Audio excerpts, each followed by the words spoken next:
Assalamualaikum warahmatullahi wabarakatuh. Jumpa lagi dengan saya. Pada kesempatan kali ini kita lagi panen.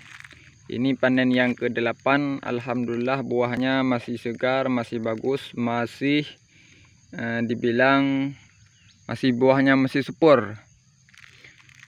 Oke kawan-kawan, ini merupakan cabai yang saya tanam adalah cabai awi Aceh. Bisa Anda lihat sendiri bahwa panen yang ke-8 buahnya masih lebat, masih banyak dan juga masih bagus. Jadi ini saya tanam di sawah dan ini sengaja sudah saya buangkan air. Kemudian saya keringkan biar tanahnya ini tidak terlalu lembab. Jadi kalau tanah ini terlalu lembab, maka akan menyebabkan akan bahaya pada tanaman cabai kita ini. Karena cabai adalah bukan tanaman yang hidup di air, tetapi dia tanaman yang sangat membutuhkan air, apalagi dia dalam masa berbuah untuk untuk merah. Karena kalau nanti buahnya tidak cukup air, maka yang pertama akan menyebabkan dia cepat layu dan cepat busuk. Jadi kalau airnya cukup, maka buah walaupun sudah petik yang ke-8, dia tetap masih segar, masih bagus dan masih panjang. Dan ini akan kita tunggu nanti buah fase yang kedua. Mudah-mudahan dia akan menjadi buah yang makin lebat daripada buah fase yang pertama.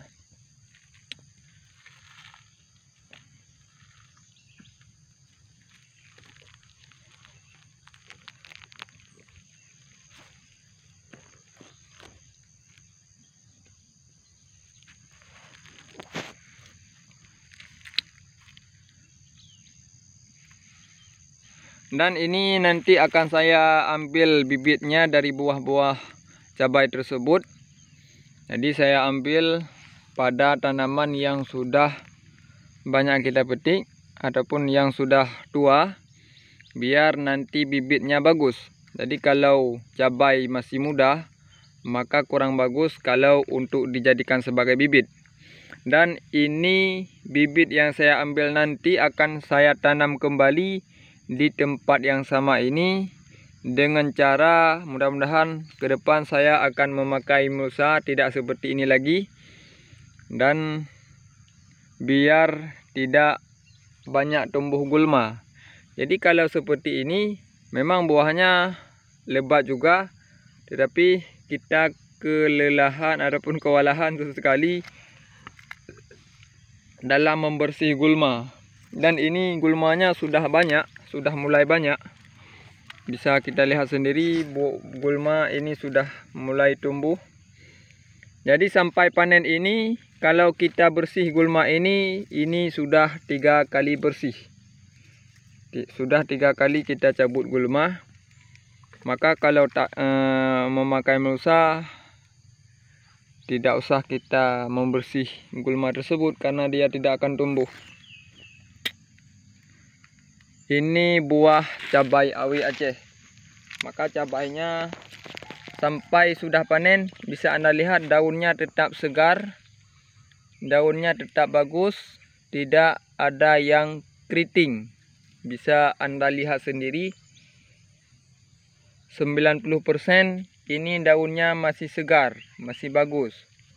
Walaupun ini kelihatan kuning karena sudah lama tidak saya lakukan pengocoran, biar tidak terefek pada buahnya.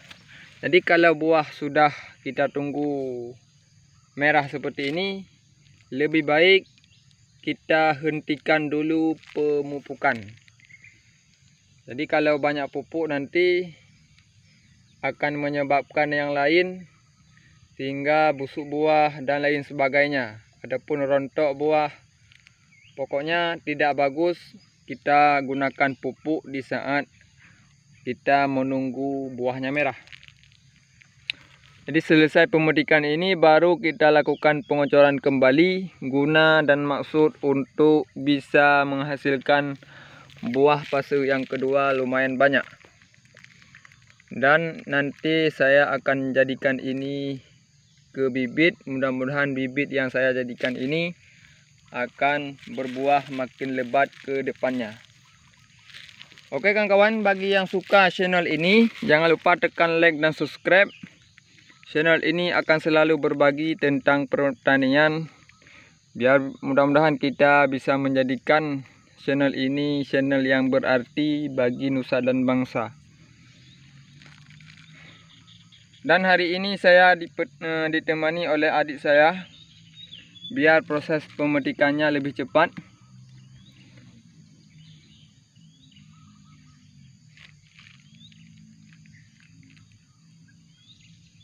Sekarang harga di daerah kami masih dengan harga yang sama, 1 kilo 25.000.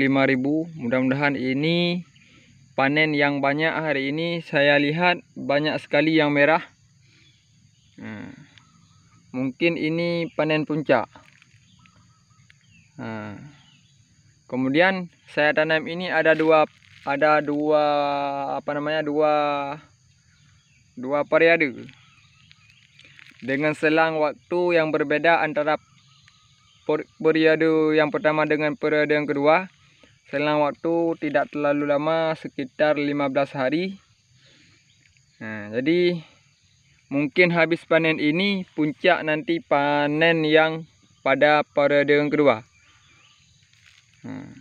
Setelah nanti habis periode yang kedua, mungkin bunga daripada fase yang kedua ini sudah bisa kita petik, dan ini saya lihat sudah mulai kelihatan tumbuh pucuk-pucuk yang baru yang akan menghasilkan buah nantinya.